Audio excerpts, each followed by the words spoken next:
It's a tough group to follow. My name is Gregory Strenstrom. I'm from Delaware County. I'm a father, a family man. I was a former commanding officer and executive officer in the Navy. I'm a veteran of foreign wars. I'm the CEO of my own private company. I'm a data scientist. I'm a forensic computer scientist. I'm an expert in security and fraud. Leah had recruited me for this election, and I was glad. Thank you for that. Thank you. So for the first part of the day, I was a poll watcher in the city of Chester, and I was with just another former U.S. Marine officer, and the two of us were the only GOP poll watchers in the city of Chester, which is about 40,000 people. Because of the consolidation for COVID, there were 7 polls that we were allowed to, that we were able to make it to in 22 precincts. What we saw out there was pretty orderly and exciting. People were excited to vote. One of the things we saw out in the field was that people, quite a few people had done mail-in ballots. So they came in and they hadn't been updated in the Delaware County database yet. So they would come in and say, the database is not showing me on the database, I'd like to vote. So the process, one of the processes was to give them a provisional ballot. And then they would vote provisionally, and then later on their vote would be sorted out. That didn't happen. I observed, and the gentleman that was with me observed 7 different polls where the people were given a regular ballot. So they cast a vote and put it in. We let it happen a few times. We didn't jump all over them. It happened a couple of times. We went up. In all cases, the election judges were very forthcoming, very polite. They apologized and they said they couldn't do it. But that somewhat spurred me to go down to the counting center, which Leah described. It's on the Seaport Ave. It's a remote building, not much around it. And I wanted to take a look. All day long, I had been told that there were 10 to 20 GOP poll watchers down there, and that everything was well in hand. And out of curiosity, I decided to go down. I arrived at 6 o'clock with 4 other gentlemen, again, former military and some good citizens from Delaware County. And we weren't allowed to get in until 11 o'clock at night, and we had to get some legal help to get us in. So it took us 5 hours to get upstairs. After that, what we saw here is, what I saw is, I really think the crux of this in Delaware County is, as an expert in this, I think it's impossible to verify the validity of about 100,000 to 120,000 votes. Now, Delaware County's got 425,000 registered voters. Approximately 300,000 of them voted. I don't know what the exact number ended up. Mayor Giuliani had nailed that number. But of that number, over 100,000 are in question in my mind. What I saw as a forensics expert was an election process that was forensically destructive in the manner it was conducted, with the envelopes being separated from the ballots and gone to the other side of the room. And the problem with that from being forensically destructive is that when you go to do a recount, okay, the machines did a pretty good job of recounting. So if I have 120,000 ballots, mail-in ballots at one side of the room and envelopes at the other side of the room, it's still going to come out 102,000 votes for Vice President Biden and 18,000 votes for President Trump. I don't care how many times you recount those votes, the ballot's going to come out the same every time. So the notion of a recount in a forensically destructive process doesn't work very well. What I saw there was a chain of custody in all cases that was broken. It was broken for the mail-in ballots, the Dropbox ballots, the election day USB V-card flash drives. In all cases, the chain of custody and the procedures that were defined by the Delaware County Board of Elections and Election Process Review they didn't follow one. I couldn't even redline this multi-page document because the entire document would be, they didn't follow any of the procedures.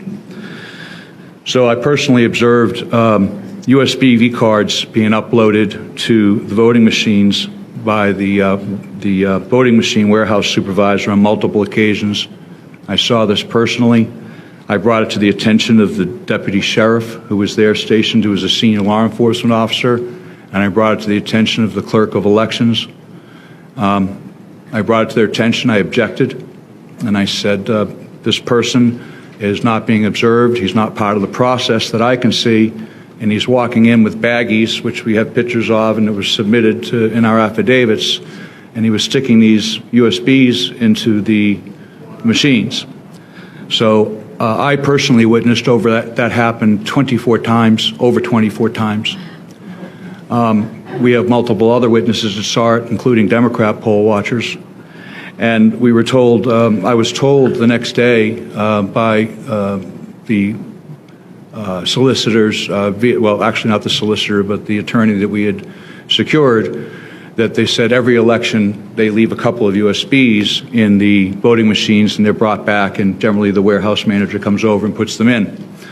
So in talking to the U.S. Attorney General McSwain and other law enforcement officers, I found out that was not the case, that generally, more than two is unusual. So they denied they did it. But as of today, 47 USBV cards are missing, and they're nowhere to be found. So I was told personally that these 24 to 30 cards that were uploaded weren't there. Those cards, I demanded that they didn't update the vote live time. They only updated it about once every 2 or 3 hours. I demanded they uploaded the vote so I could see what the result was, and it was 50,000 votes. And I think as a computer scientist, an American, and a patriot, it doesn't matter who those 50,000 votes were. I'll tell you they were for Vice President Biden. But what was shocking to me as an American, as someone who has gone to sea, gone to war, that that could even happen. So several other things that came up was on Thursday, it took us 3 days for them to obey the court order that I secured with Leah's help and the help of the Thomas More Society, who we thank, incredibly good patriots. They got us in there. They got the order for us to get in and watch it, look at the back offices, which were locked for 5 minutes every 2 hours. I went in. I was the first one allowed to go in at 1:30 on Thursday, and then again at 3:30 for 5 minutes. The county solicitor had a stopwatch. On the first time, I was not allowed to touch anything. The second time, I did. What I observed in the locked room in the back office was 70,000 unopened mail-in ballots. They were in boxes of 500, stacked in neatly. The gentleman that came in with me was a Democrat poll watcher, is a forensic pathologist, a very detailed, very dedicated man, and he took meticulous notes as well. And I verified with him, are you seeing what I'm seeing? We both agreed as GOP poll watchers and a Democrat poll watcher that we had witnessed 60 to 70,000. We had a little bit of a disagreement there. The problem with that was by that time, the mail-in ballots had already been counted. So 120,000 mail-in ballots had already been counted, posted, and done. So my question is, where did the 70,000 ballots go? And nobody knows. We have a picture in here of a large number of boxes that I took that were filled with what appeared to be ballots sitting by the Blue Crest machine. They were there for about 3 hours, and then they disappeared. I thought it notable when I watched it, the first when they were taking the ballots up and down. I said, I am an expert in fraud. I saw the ballots going up multiple elevators and racks, and I think a lot of well-meaning people and a lot of honest people were there doing that. They were trying to participate in the process, and I would say that 99% of the people there, the way the process was designed, I believe that people thought it was a non-fraudulent process. I heard that said many times. I was, I said, there's no fraud going on here. I said, well, I'm not, I didn't even bring that up. But I think people saw what they wanted to see, and they saw what was intended for them to see. I called it at one point Kabuki Theater. I said it was all designed for us to see it. It was entertaining. There were cameras on it. When we finally got into the back room where the votes were being ingested, as a data scientist, I want to see where the data is coming in. And I wanted to know the universe of the votes. Well, the universe of the votes was only supposed to be 120,000 mail-in ballots. We were told there were 6,000 ballots remaining. So I said, okay, we have a universe of 126,000 votes. And then when I get back there, the universe wasn't 126,000 votes. The universe was 200,000 votes. So that's a problem. I think the last thing I wanted, a couple of other things, is the Blue Crest sorter machine was only manned by one person. You know, people ask me all the time, how do people commit crimes? I know there's a lot of theories here, and I always look for the simplest thing. People that stuff, sticking USB sticks in, putting ballots in. Very simple thing, only takes a couple of people.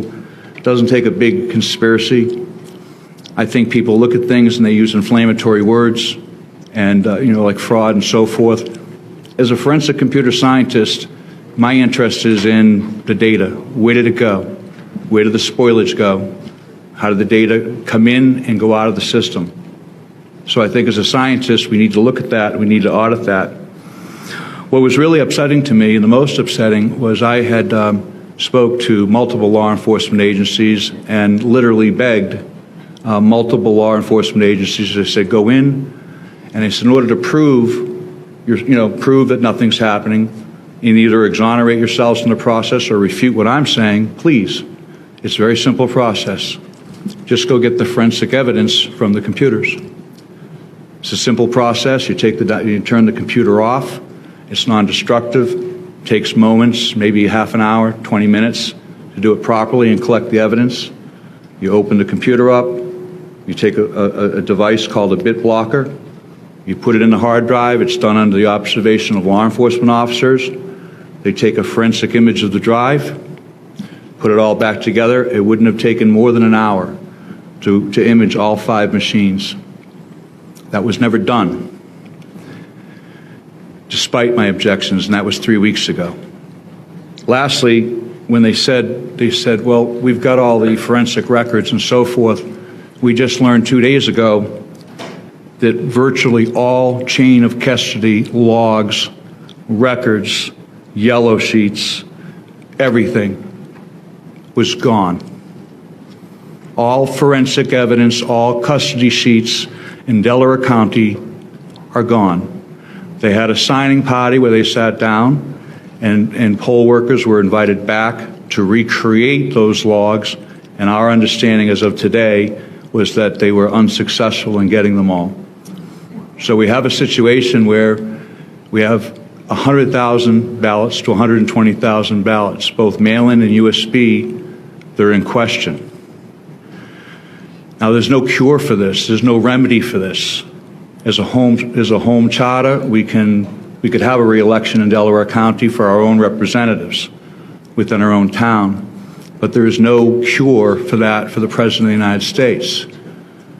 And I don't believe, as a citizen and an observer to this, that anybody could certify that vote in any good conscience.